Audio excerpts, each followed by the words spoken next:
Assalamualaikum warahmatullahi wabarakatuh. Mengingat Undang-Undang Nomor 24 Tahun 2003 tentang Mahkamah Konstitusi yang telah diubah terakhir dengan Undang-Undang Nomor 7 Tahun 2020 tentang perubahan ketiga atas Undang-Undang Nomor 24 Tahun 2003 tentang Mahkamah Konstitusi dan Peraturan Mahkamah Konstitusi Nomor 1 Tahun 2023 tentang Majelis Kehormatan Mahkamah Konstitusi menyatakan hakim terlapor terbukti melakukan pelanggaran berat terhadap kode etik dan perilaku hakim konstitusi sebagaimana tertuang dalam Sabta Karsa Utama, prinsip ketidakberpihakan, prinsip integritas, prinsip kecakapan dan kesetaraan, prinsip independensi, dan prinsip kepantasan dan kesopanan. 2. Menjatuhkan sanksi pemberhentian dari jabatan Ketua Mahkamah Konstitusi kepada hakim terlapor. 3. Memerintahkan Wakil Ketua Mahkamah Konstitusi untuk dalam waktu 2 kali 24 jam sejak putusan ini selesai diucapkan memimpin penyelenggaraan pemilihan pimpinan yang baru sesuai dengan peraturan perundang-undangan. 4. Hakim terlapor tidak berhak untuk mencalonkan diri atau dicalonkan sebagai pimpinan Mahkamah Konstitusi sampai masa jabatan hakim terlapor sebagai hakim konstitusi berakhir. 5. Hakim terlapor tidak diperkenankan terlibat atau melibatkan diri dalam pemeriksaan dan pengambilan keputusan dalam perkara perselisihan hasil pemilihan presiden dan wakil presiden, pemilian anggota DPR, DPD dan DPRD, serta pemilihan gubernur, bupati dan wali kota yang memiliki potensi timbulnya benturan kepentingan. Selanjutnya, saudara-saudara, ada dari 3 orang pendapat berbeda 1 orang. Saya persilakan. Terhadap putusan sanksi oleh Majelis Kehormatan terhadap hakim terlapor, saya mengajukan dissenting opinion sebagaimana disebutkan di atas. Dasar saya memberikan pendapat berbeda yaitu pemberhentian tidak dengan hormat kepada hakim terlapor sebagai hakim konstitusi inkaso Anwar Usman karena hakim terlapor terbukti melakukan pelanggaran berat seperti disebutkan tadi.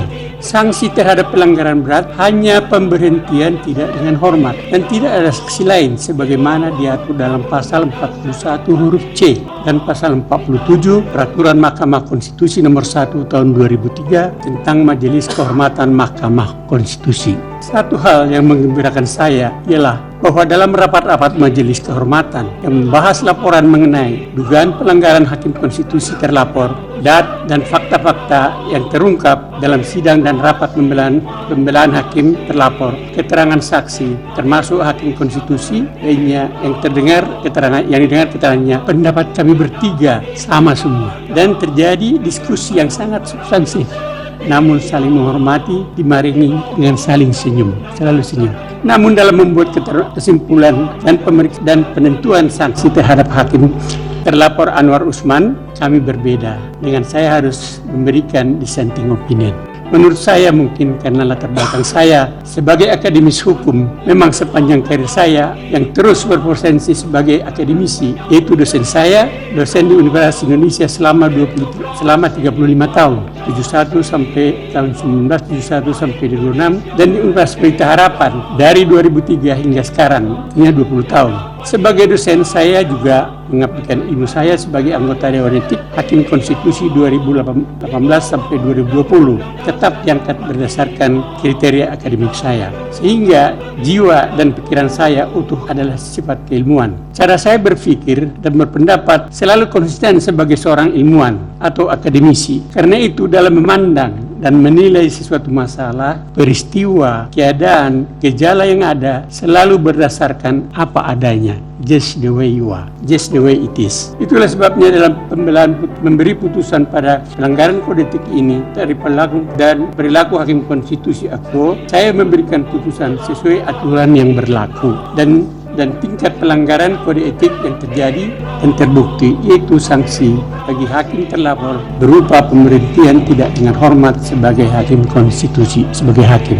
Saya gembira bahwa dalam membuat putusan ini kami bertiga bersikap saling memahami dan dalam suasana batin penuh senyum yang diakhiri dengan bersalaman dan bergembira. Semoga Tuhan Yang Maha Esa memberkati kita semua.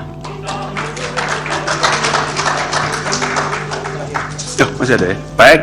Demikian diputus dalam rapat Majelis Kehormatan oleh 3 anggota Majelis Kehormatan, yaitu Jimli Asidiki sebagai Ketua Merangkap Anggota, Wahiduddin Adam sebagai Sekretaris Merangkap Anggota, dan Bintan R. Saragih sebagai anggota pada hari Jumat tanggal 3 bulan November tahun 2023 dan pada hari Senin tanggal 6 bulan November tahun 2023 dan diucapkan dalam sidang pleno Majelis Kehormatan Mahkamah Konstitusi terbuka untuk umum pada hari Selasa tanggal 7 bulan November tahun 2023 selesai diucapkan pukul 18.21 waktu Indonesia Barat oleh 3 orang Majelis Kehormatan Mahkamah Konstitusi, yaitu Jimli Asidiki sebagai Ketua Merangkap Anggota, Wahiduddin Adam sebagai Sekretaris Merangkap Anggota, dan Bintan R. Saragih sebagai anggota. Demikian ditandatangani. Nah, begitu saudara-saudara sekalian,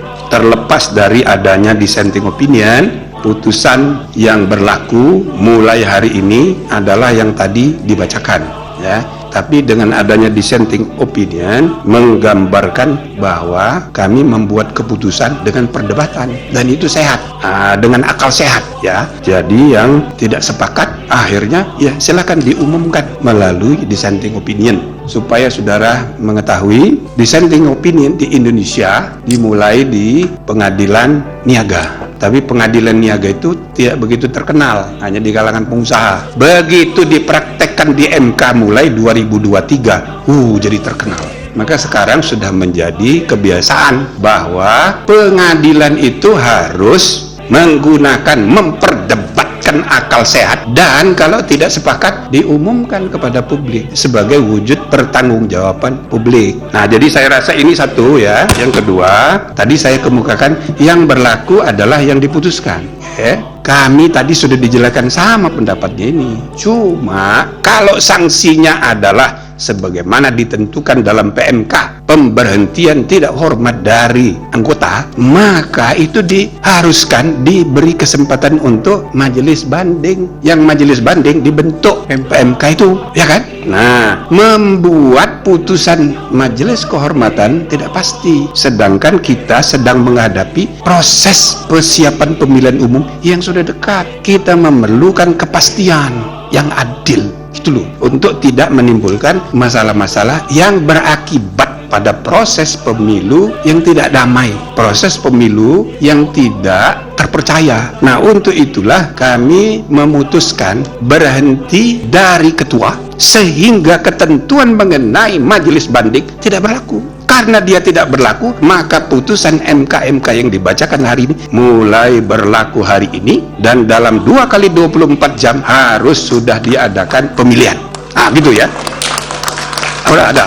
Gak usah keras-keras tepuk tangannya, dalam hati aja. Nah, jadi saudara-saudara sekalian, inilah putusan, mudah-mudahan ya dilaksanakan, dihormati sebagaimana mestinya, dan tidak ada alasan untuk tidak menghormatinya, karena ini majelis kehormatan yang dibentuk secara resmi berdasarkan undang-undang yang implementasinya diatur dalam PMK. Namun sebagaimana tadi kami sudah bacakan, salah satu rekomendasi terakhir yang kita sarankan kepada MK ke depan, sebaiknya PMK-nya diperbaiki. Tidak usah ada banding-banding segala itu. Kalau memang diperlukan, ya diatur di undang-undang supaya tidak jeruk makan jeruk. Prinsipnya jeruk tidak boleh makan jeruk. Gitu. Jadi itu saudara-saudara sekalian, mudah-mudahan sudah cukup. Terakhir, kami berharap mudah-mudahan ya bisa diterima dan bisa memberi kepastian bahwa aturan main sudah selesai dengan putusan MK dan kemudian sudah dilaksanakan sebagaimana mestinya oleh penyelenggara pemilu. Meskipun, kenapa kami sebut secara khusus permohonan dari BEM bukan BEM ya, mahasiswa Fakultas Hukum Universitas Unsia yang mengajukan permohonan judicial review PUU yang sudah diregistrasi nomor 141, dia menguji undang-undang yang sudah mengalami perubahan karena putusan MK, dan itu boleh diuji, dan pemohon itu sudah menguji dan sudah diregistrasi nomornya 141. Jadi sesudah diregistrasi harus disidang, dan pada saat disidang nanti para pemohon boleh menggunakan ketentuan pasal 17 ayat 1 Undang-Undang Pokok Kekuasaan Kehakiman 48 tahun 2009, hak ingkar. Nah, hak ingkar terkait dengan putusan MK ini, di mana hakim terlapor yang sudah diberi sanksi tidak boleh mengikuti penanganan perkara itu. Berarti hakimnya cuma 4. Maka ada peluang untuk terjadinya perubahan, tapi bukan oleh MK, melainkan oleh MK sendiri, supaya orang tidak menganggap MK itu Mahkamah Konstitusinya MK.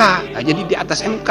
Nah, itu tidak benar juga. Biarlah putusan MK diubah oleh MK sendiri melalui mekanisme yang tersedia. Jadi itu saya, makanya kita memberi apresiasi kepada mahasiswa ini, ya kan? Ini jadi mudah-mudahan para lawyer ini pada tersinggung semua ini dengan inisiatif mahasiswa ini, kreatif ya, dan itu boleh. Namun tentu saja permainan sudah jalan. Aturan main kalau misalnya diubah melalui putusan MK berlaku untuk pertandingan berikutnya 2029. Kalau yang sekarang ini sudah jalan pertandingannya. Nah, ini perlu saya sampaikan untuk biar ada kepastian gitu loh. Nah, kalau para pakar analisanya macam-macam kan, tidak apa-apa, cuma untuk menimbulkan kepastian, membimbing bangsa kita gitu ya, kita harus ada arah yang jelas. Sebab untuk saudara ketahui, kasus perkara ini semua dakdikduk ini, ya betul, semua dakdikduk, semua dari seluruh Indonesia itu nunggu putusan ini, ya kan? Pertama, gara-gara kita buat putusan perkara ini sidangnya terbuka. Kedua, ada permohonan Profesor Denny supaya ada putusan profesi. Tapi jawabannya nggak usah pakai profesi, tapi jadwalnya aja kita tanggal 7 mengejar tanggal 8 saat terakhir untuk kemungkinan perubahan capres. Maka terus terang aja ini semua pada nunggu ini. Nah, jadi mudah-mudahan dakdikduk semua ini, semua kelompok ini sedang dakdikduk terjawab dengan putusan MK ini. Ya gitu ya. Nah, mudah-mudahan saudara-saudara putusan ini berterima di masyarakat luas, dan dengan mengucapkan terima kasih atas jasa saudara semua sebagai pelapor. Saudara semua ini berjasa. Putusan bersejarah itu hanya mungkin terjadi karena pelapor, penggugat, pemohon, atau lawyer. Nah, jadi karena itu saya ucapkan selamat pada saudara-saudara semua. Dengan ini sidang Majelis Kehormatan Mahkamah Konstitusi saya nyatakan ditutup. Saya Islah Barawi terus terang merasa bahagia dan bangga atas penunjukan dari PDIP sebagai cawapresnya Pak Ganjar Pranowo kepada sesepuh saya, Pak Mahfud MD. Kalau kita mau melihat sosok yang punya integritas, perjuangan terhadap negara ini demi tegaknya hukum, demi upaya-upaya untuk menghilangkan berbagai tindakan-tindakan kejahatan koruptif di negara ini, maka saya sangat bangga untuk mendukung Pak Mahfud MD. Seluruh masyarakat Indonesia yang masih berharap untuk tegaknya hukum di seluruh Indonesia, maka mari kita dukung Pak Mahfud MD. Pak Mahfud MD adalah sosok yang pernah berkarir di legislatif, di eksekutif, dan juga yudikatif, dan beliau punya rekam jejak tidak pernah punya kejahatan apapun dalam jabatan-jabatannya. Oleh karena itu, beliau adalah orang yang tidak pernah punya kejahatan masa lalu. Beliau juga tidak punya beban masa lalu, dan juga apa yang menjadi beban beliau hanyalah masa depan Indonesia. Mari kita bantu Pak Mahfud untuk mewujudkan berbagai keinginan masyarakat di Indonesia menjadi pemerintahan yang bersih, melawan korupsi, dan juga penegakan hukum yang betul-betul merata, tajam ke segala arah, tidak tumpul juga ke segala arah. Oleh karena itu, mari kita dukung Ganjar Mahfud. Insya Allah dengan ridho Allah Subhanahu wa Ta'ala, langkah kita dalam mewujudkan Indonesia sejahtera lahir batin, adil dan makmur akan mendapatkan jalannya. Qabul. Merdeka!